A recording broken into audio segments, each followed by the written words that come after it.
ICU నుంచి రూమ్కి shift చేస్తాము అని డాక్టర్లు చెప్తా ఉన్నారు.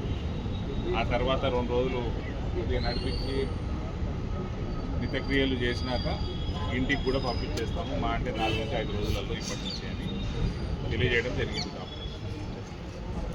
ఇది ఓవరాల్ ప్రక్రియ చూస్తూ ఉంటే నిన్నగాక మొన్న నిజామాబాద్లో ఈ కాంగ్రెస్ ప్రభుత్వం కానీ ఈ టీఆర్ఎస్ ప్రభుత్వం ఇటువంటి ప్రభుత్వాలు ఉన్నప్పుడు ఈ ఎంఐఎం ఈ గూండాలు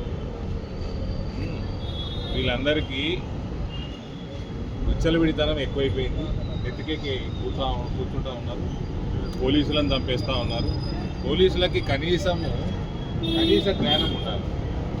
ఒక పోలీస్ కానిస్టేబుల్ని చంపేసారు నిన్న కాకుండా మొన్న. మళ్ళీ ఇవాళ దొంగ అలిగేషన్లు పెడతా ఉన్నారు సోను సింగ్.